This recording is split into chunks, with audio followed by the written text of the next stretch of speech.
Stand-up comedy has taught me so much about failure because it's such a huge part of what we do. Failure is just inevitable. If you can't handle failure, you can't be a stand-up comedian because every single joke needs to be tweaked at some point. Someone might not like it. Likely, a few people might not like it, and that's just the way it is. I wasn't that great with failure as a youngster. I think I've told this story before, but I'm gonna tell it again. For those of you who've not heard it, I used to play football as a semi-professional as a kid, but prior to actually getting into the semi-professional space, when I was younger, I used to be a captain of a team. We had a penalty one day, and I used to take all the penalties, scored all the penalties. We had a penalty. I took this one and missed, and I told myself I would never take a penalty again.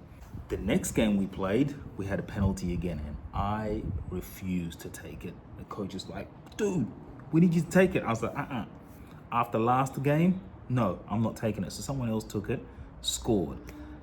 When we were driving home, my dad was like, Akwasi, why did you not take that penalty? I don't understand. Is it because you missed last week? And I was like, yeah. And he gave me such a beautiful lesson about life and failure. And for whatever reason, I was too much in my feelings, didn't take that advice at all. And it always it was there throughout my life, especially when it came to failure. I didn't really take it well at all. But when I started stand-up comedy, I started comedy not to become a comedian. I started comedy just to improve my public speaking. And that's how this whole journey commenced.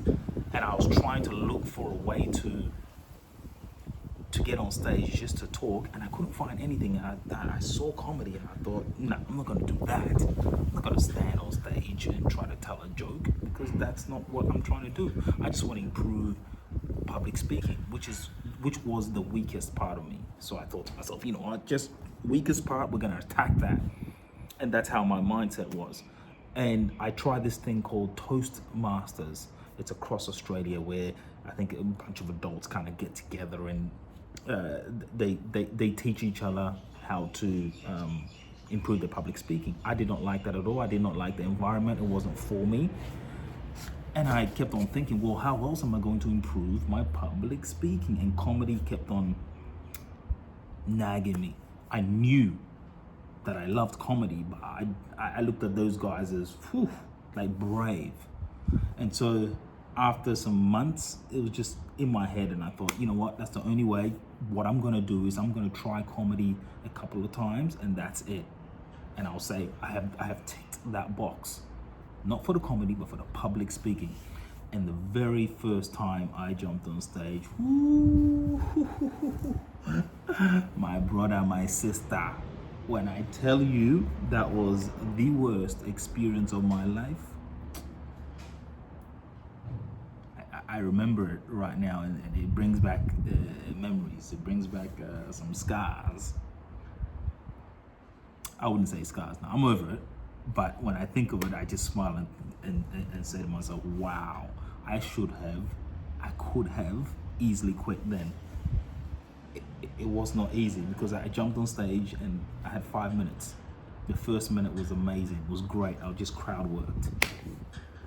The remaining 4, when I went into the material that I had written, was just awful. They literally played the music for me to get off stage. They're like, hey, get off, come out from here because we cannot handle this. What is this? And for someone who, didn't deal with failure that well, it was a punch in the gut. The very first set, and it was just stinking. And so I sat there watching the next comedians go on, and I was so disappointed. I was really annoyed with myself. And a comedian came and sat next to me. He's in Melbourne. He's called Sam Gebre Selassie, an Ethiopian brother. And he just sat next to me and he was like, don't worry about it. It's part of the game. We all have to fail. Hey, We all fail. It's just a huge part of it, and just come back. I thought, okay, cool. But I said cool, but in my head I was like, I'm done. Why would I come back for this? Who wants to deal with that? Nah, I'm good. I'm good, bruh. And so I went away and I said to myself, I'm done. I tried it, I sucked, and we move on. But I'm the kind of person that if I don't finish something, it nags at me. And my mind and my brain was telling me, oh, okay, so you tried something, you failed, and you're just gonna leave it at that. Okay, so I guess going forward in life, this is how your life is going to be. Whenever you fail something, you take off. You don't challenge it, you don't fight, you don't improve. And for 4 months, this was in the back of my mind. And eventually I thought, man, I gotta get some sleep at night because this thing is just nagging me. Just go back. And so I did go back. And the next time, it was a little bit better. The third, and I went back again. The third time was average again. Kind of went back down. But that is life, right? Success is not linear. It kind of, goes up and down in waves. And after the third one, I said to myself, you know what? Let me do 10. After 10, I can say, you know what? I've tried the public speaking thing. I am done. Finito. And after 10, I thought, I'm really enjoying this. This is extremely challenging. And I was improving. It was extremely challenging. And if I had stopped at that one, that would have been it. Finished. I tried, which is true. I tried.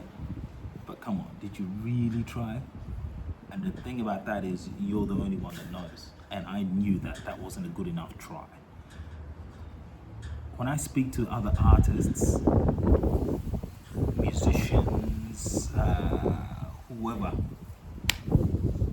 it's actually specifically musicians. They always say, bruh, like what you all do as comedians or stand-up comedians is tough, because our art is one of the few arts where if you have an idea or if you want to work something out, you have to do it in front of a live audience. And a live audience will tell you, we get direct feedback as to whether it is good or if it is not good, if it needs work. Like in your face, your feelings are not spared. So I went from being fairly soft in that area to being fairly strong in that area, and I feel that right now stand up or standing in front of people and talking and dealing with failure is probably one of my stronger points, especially standing in front of people. I went from the weakest part to the strongest part. So basically what I'm trying to say is failure is just part of life. It's a massive part of, there's a beautiful quote that says if you want to be a genius, you got to be willing to fail. If you can't fail, then you'll never become a master. If you want to become a master, you have to be willing to suck in the beginning. If you're not willing to suck, you can't become a master. You have to go through that pain, and included in that pain is failure. It's there. It's waiting for you. It's waiting for me. It was waiting for me. It was there for a very long time. And it's so interesting for me that I look back and I think, dude, you weren't trying to become a comedian, but here you are. Now I'm a comedian because I want to show everyone. I want to show everyone that they can do whatever it is that they feel that they can't do. Anything you're scared of, I know you can do it, because if I can do it, you can do it. That's basically what it is. That's why I want to do well in comedy. I stand on stage and you have to kind of make it about you as you're telling your story and maybe interacting with the crowd. But the real reason for me is to show everyone that you can do it. The biggest compliment I get is whenever I tell someone this story sometimes people say to me, really, come on man, like you're lying. That is a compliment to me because I kind of feel and I know where I came from and how I started. I was shaking on stage to being completely comfortable on stage. A lot of failure. I will see you in the next video. In the meantime, check out my shorts. Yeah, I'm doing quite a few talking heads, talking to the camera, having a bit of fun. So yeah, I'll see you next time.